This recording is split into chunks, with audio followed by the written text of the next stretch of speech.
December 2025. Gold sits at $2,150 per ounce.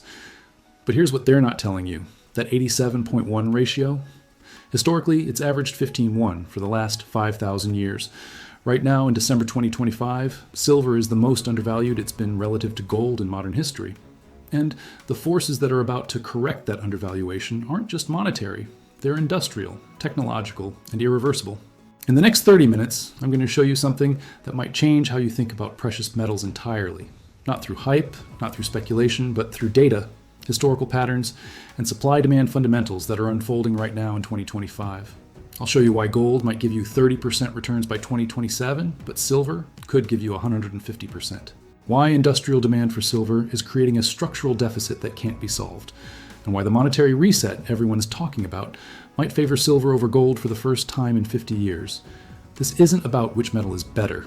This is about understanding which metal is positioned for the specific conditions we're entering in 2026 and 2027. Conditions that haven't existed since 1980. And if you understand what happened to silver in 1980, you'll understand why 2026 could be its sequel. Let me start with the case for gold because it's strong, very strong, and you need to understand why gold works before you can understand why silver might work better. The case for gold: monetary chaos and central bank buying. Gold has been money for 5,000 years. Every civilization, every empire, every monetary system has eventually returned to gold when paper promises failed. Rome debased its currency. Gold survived. Weimar printed money into hyperinflation. Gold survived. The dollar went off the gold standard in 1971. Gold went from 35 to 850 by 1980, a 2,300% gain. Right now, in December 2025, we're seeing conditions that historically precede major gold bull markets. U.S. government debt is $36 trillion and climbing. That's 120% of GDP. Interest payments hit $1.2 trillion annually. That's more than the defense budget. The Federal Reserve printed $8 trillion since 2008. The dollar's purchasing power has declined 98% since 1913. And central banks know this, which is why they're buying gold at record rates. In 2022, central banks bought 136 tons of gold. In 2023, 137 tons. In 2024, over 1,000 tons. 3 consecutive years of 1,000 plus ton purchases. The highest sustained buying since the 1970s, right before gold's massive surge. Who's buying? China officially holds 2,264 tons, but analysts estimate the real number is 4,000 to 6,000 tons. Russia holds 2,235 tons. Poland increased reserves by 200 tons in 2 years. India, Turkey, Singapore, all accumulating. These aren't small countries hedging. These are major economies preparing for something. And it's not just central banks. Institutional investors are piling in. Gold ETFs saw $15 billion in inflows in 2024. That's the highest since 2020. Hedge funds are net long gold for the first time in 3 years. Sovereign wealth funds are increasing allocations from 3% to 7% of portfolios. The narrative is clear. Gold is the ultimate safe haven. When currencies fail, when governments collapse, when financial systems break, gold preserves wealth. It's worked for 5,000 years. It'll work in 2026. And the technicals support this. Gold broke above $2,000 decisively in 2024. It held that level through corrections. That's a new floor. Analysts at Goldman Sachs project $20,900 by end of 2026. Bank of America says $3,000. Citibank's most bullish scenario puts gold at $3,500 by 2027.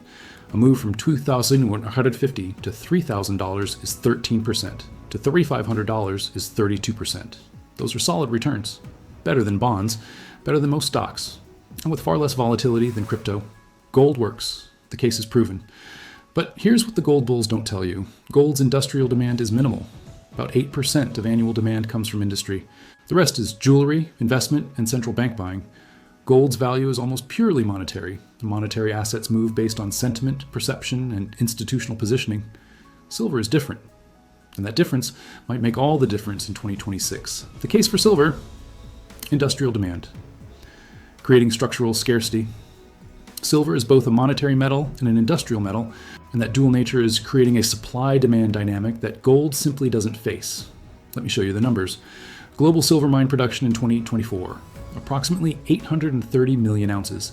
Global silver demand in 2024, approximately 1.2 billion ounces. That's a deficit of 370 million ounces. The deficit isn't new. According to the Silver Institute, we've run structural deficits for 7 consecutive years. With 7 years of consuming more silver than we mine, where's the difference coming from? above ground stockpiles, vaults, reserves, and those reserves are being drained. COMEX registered silver, the metal available for delivery against futures contracts, has dropped from 330 million ounces in 2021 to approximately 113 million ounces in December 2025. That's a 66% decline in 4 years. Why the deficit?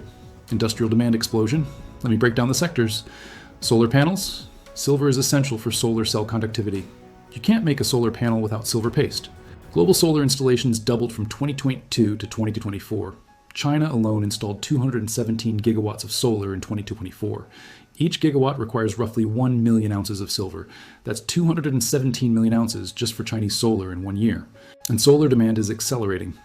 The International Energy Agency projects global solar installations to hit 500 gigawatts annually by 2027. That's 500 million ounces of silver demand from solar alone. Nearly half of current global mine production going to one sector. Electric vehicles. A gasoline car uses about 15 grams of silver for electronics. An electric vehicle uses 25 to 50 grams depending on the model. EV production hit 14 million units in 2024, up 35% year over year. By 2027, projections show 25 million EVs annually.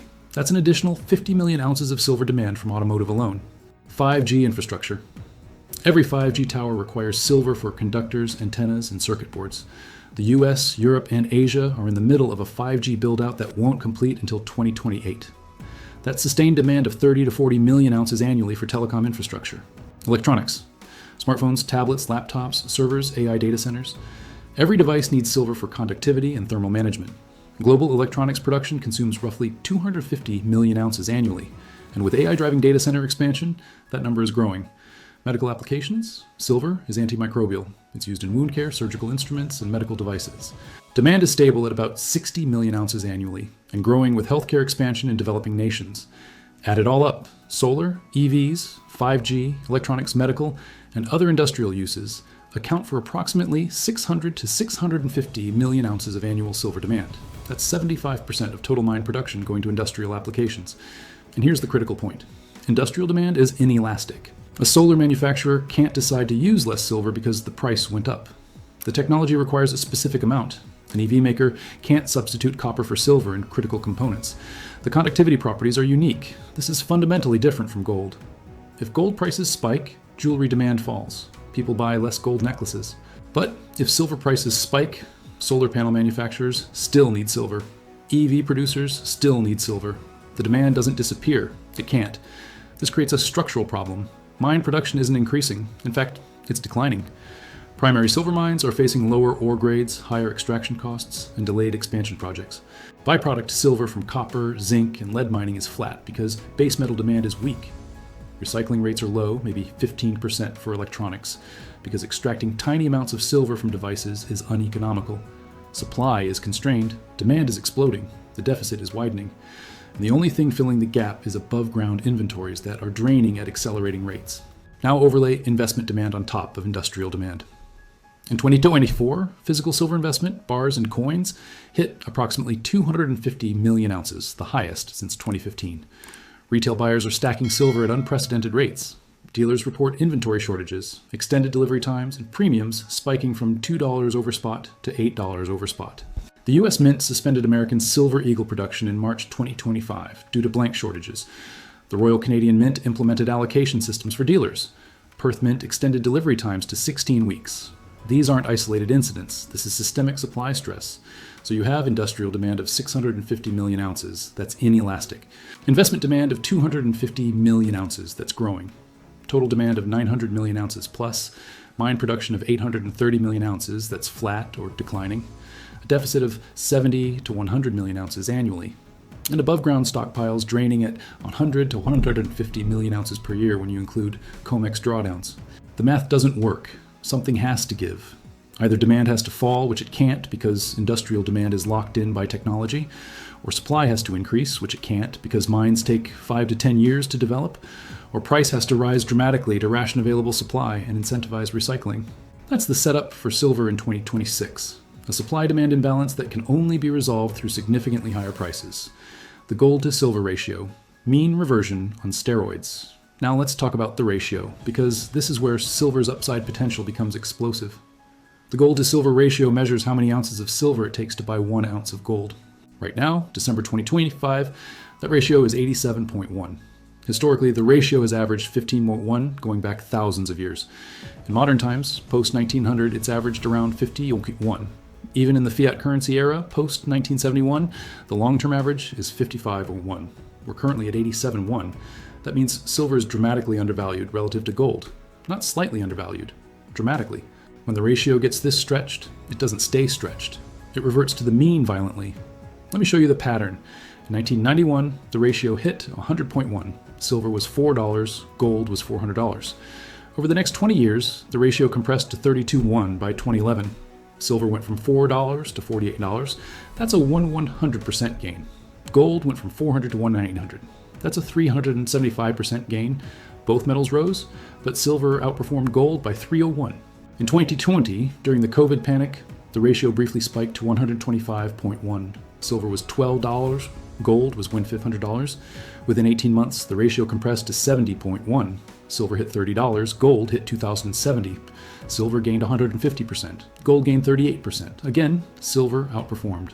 The pattern is consistent. When the ratio gets extremely stretched above 80.1, it means reverts. And when it reverts, silver outperforms gold by multiples. Right now, we're at 87.1. If the ratio simply returns to its modern average of 55:1 and gold stays flat at $2,650, silver goes to $48. That's a 57% gain. If gold goes to $3,000 as analysts project and the ratio compresses to 55:1, silver goes to $54.50. That's a 79% gain. But what if the ratio compresses further? In bull markets, the ratio doesn't stop at the average. It overshoots. In 2011, it hit 32.1. If that happens again, and gold is at $3,000, silver goes to 93.75s. That's a 207% gain. And here's why that's not crazy. The ratio is being artificially suppressed by paper silver markets. COMEX silver futures have open interest of roughly 160,000 contracts. Each contract is 5,000 ounces. That's 800 million ounces of paper silver, but registered silver available for delivery is only 113 million ounces. That's 7.1 leverage. 7 ounces of paper claims for every ounce of physical metal.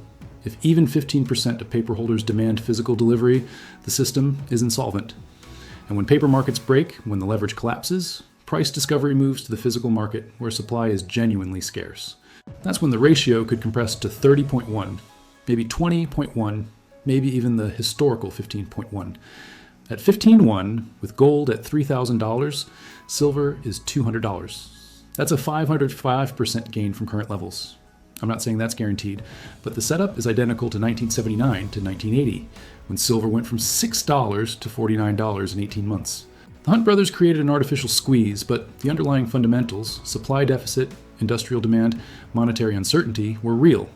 The squeeze just accelerated what was already building. Today, the fundamentals are stronger than 1980. The deficit is larger, industrial demand is higher, above-ground stockpiles are lower.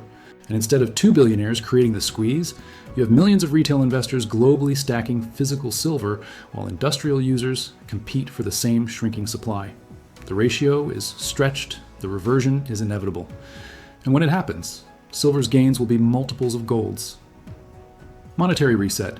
Why silver might be the play. Here's where it gets really interesting. Every analyst talks about a coming monetary reset, the dollar losing reserve status, currencies being revalued, gold being revalued to back new monetary systems, and in every scenario, gold benefits enormously. But what if silver benefits more? Let me explain why that's possible. Governments and central banks hold approximately 35,000 tons of gold in reserves. That's about 1.1 billion ounces. They hold almost zero silver. Silver was demonetized in the 1960s. Governments sold their stockpiles. The U.S. Strategic Silver Reserve was depleted by 2002. Central banks don't hold silver. This creates an asymmetry.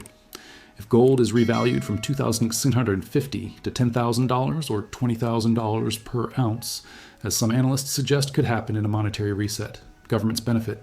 Their reserves increase in value, and they can use that increased value to back currencies or offset debt, but they can't do that with silver because they don't have any. And if a monetary reset includes both gold and silver, which historically it always has, governments would need to acquire silver. And there isn't enough available. Think about it. If a new monetary system requires gold and silver backing at the historical 15:1 ratio, governments need 73 million ounces of silver for every million ounces of gold they hold. For the 35,000 tons of gold in central bank vaults, they'd need 2.5 billion ounces of silver. Global above-ground silver inventories are estimated at 2 to 3 billion ounces total, and most of that is in industrial products, jewelry, or private hands. Available investment-grade silver in vaults is maybe 1 billion ounces. There's not enough to create a meaningful government reserve without driving prices to levels that make acquisition prohibitively expensive.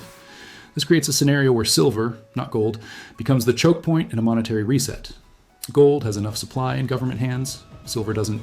And when governments or institutions realize they need silver for any kind of commodity-backed currency system, the scramble for physical metal could dwarf anything we've seen.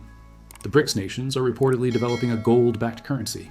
But Russia, China, India, they're also major silver producers and consumers. If their currency includes silver backing, even fractionally, it triggers a supply crisis because industrial demand alone is already creating deficits. So in a monetary reset scenario, gold might 3x or 4x. But silver, because of scarcity and dual demand, could 10x or 15x. The asymmetry favors silver. The risk case. Why silver could underperform? Let me be clear about the risks because they're real and significant. First, industrial demand is tied to economic growth. If the global economy enters recession in 2026, solar installations could slow, EV production could decline, and industrial silver demand could fall by 10% to 15%. That would reduce the deficit and ease supply pressure. Second, price volatility works both ways. Silver is far more volatile than gold. In 2011, silver hit $48, then crashed to $26 in 5 weeks. A 46% decline in just over a month. If you buy silver at $35 and it spikes to $60, but you don't sell and it crashes back to $30, you've gained nothing. Third, the paper market could hold longer than the physical market can pressure it. JP Morgan and other banks have reportedly accumulated massive physical positions while maintaining short positions in paper markets. They can suppress prices longer than individual investors can remain solvent. The squeeze could take years, not months. Fourth, technological substitution is possible. If silver prices spike to $100, industries will desperately seek alternatives. Copper for some electrical applications, graphene for conductivity, alternative materials for solar cells. Innovation could reduce long-term demand even if short-term demand is inelastic. Fifth, government intervention. If silver prices spike and threaten critical industries, governments could release strategic stockpiles, ban exports, or change margin requirements to crash futures markets. They did it to the Hunt brothers in 1980. They could do it again. These are real risks. Silver is not a guaranteed trade. It's a high-risk, high-reward setup based on supply-demand fundamentals that could be disrupted by economic, political, or technological factors. The comparison. Gold versus silver, 2026. Projections. Let me synthesize this into scenarios. Conservative scenario. Global economy stable, no major monetary crisis, gradual deficit in silver, continued central bank gold buying.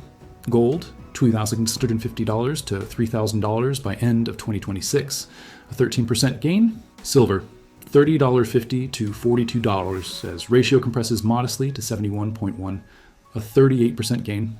Silver outperforms gold by 3.1 in returns. Moderate scenario, recession fears, Fed cuts rates, dollar weakens, inflation persists, silver deficit worsens. Gold, $2,650 to $3,500 by end of 2027, a 32% gain over 2 years. Silver, $30.50 to $70 as ratio compresses to 50.1, a 130% gain over 2 years. Silver outperforms gold by 4.1 in returns. Aggressive scenario, monetary crisis, BRICS currency launch, dollar loses reserve status, physical silver shortage. Gold, $2,650 to $5,000 by 2028, an 89% gain over 3 years. Silver, $30.50 to $150 as ratio compresses to 33.1 and physical shortage drives premium, a 392% gain over 3 years. Silver outperforms gold by 4.1 in returns. In every scenario, silver outperforms gold. The question is magnitude. The allocation question, how much of each? This isn't about silver versus gold, it's about understanding the risk-reward profile of each metal and allocating accordingly. Gold is stability. It's 5,000 years of proven wealth preservation. It's liquid, universally recognized, and less volatile. If you're preserving wealth, gold should be your foundation. Maybe 60% to 70% of your precious metals allocation. Silver is upside. It's leveraged to the same monetary forces that drive gold, plus industrial demand creating scarcity. It's more volatile, less liquid in large sizes, but with potential for multiples of gold's returns. maybe 30% to 40% of your precious metals allocation. For a $100,000 precious metals portfolio, that might look like $65,000 in gold and $35,000 in silver. You preserve wealth with gold, you capture upside with silver. But here's the critical point: physical metal only, not ETFs, not futures, not mining stocks. Physical metal that you hold outside the banking system. Because if the thesis is correct, if we're heading into monetary crisis and supply shortage, paper claims will be worth far less than physical possession. The timeline: when does this play out? Based on historical patterns and current data, here's my read on timing. 2025, Q4 to 2026. Q1, continued accumulation phase. Silver consolidates between $28 and $35. Gold between $2,500 and $2,800. This is the window to position. 2026, Q2 to Q3. Industrial demand data confirms deficits. COMEX inventories fall below 100 million ounces. Premiums on physical silver spike. Price breaks above $40. Gold breaks above $3,000. 2026, Q4 to 2027. Q1, physical shortage becomes undeniable. Dealers can't source product. Mints extend delivery times to 6 months. Silver hits $60 to $80. Gold hits $3,500 to $4,000. 2027, Q2 to 2028. Depending on monetary conditions, either consolidation at new levels or continued acceleration. If monetary reset occurs, silver targets 100 plus. Gold targets 5,000 plus. This isn't a short-term trade. This is an 18 to 36-month thesis that requires patience and conviction. The final analysis: gold will do well. The monetary case is ironclad. Central banks are buying. Debt is exploding. Currencies are debasing. Gold at $3,000 to $3,500 by 2027 is probable. But silver might do extraordinarily well. The industrial demand case is unprecedented. The supply deficit is structural. The ratio is stretched to historical extremes. And the monetary case applies to silver just as much as gold, with the added scarcity premium from industrial consumption. If gold gives you 30% to 50% over 2 years, silver could give you 100% to 200%. Maybe more if physical shortage forces paper market collapse. The risk is that I'm wrong about the deficit, wrong about the timeline, wrong about ratio compression. The risk is recession, substitution, or government intervention. Those risks are real, but the opportunity is generational. The last time silver was this undervalued relative to fundamentals was 1979. We know what happened in 1980. Not saying it repeats exactly, but the setup rhymes. I'm not a financial advisor. This isn't financial advice. This is analysis based on publicly available data and historical patterns. Do your own research, understand the risks, make your own decisions. But if the analysis is correct, 2026 might be the year silver reminds the world why it was money for 5,000 years, and why industrial civilization can't function without it. The choice between gold and silver isn't either or, it's how much of each. And based on everything I've shown you, silver deserves a meaningful allocation alongside gold, not instead of, alongside. The window is open, the fundamentals are aligned. The question is whether you position before the market figures out what we just walked through. Because once it's obvious to everyone, the opportunity is gone. Subscribe if you want to track this thesis as it unfolds, because over the next 18 months, we're going to watch one of the most important metal markets in history either validate or invalidate everything I've shown you. And either way, it's going to be fascinating.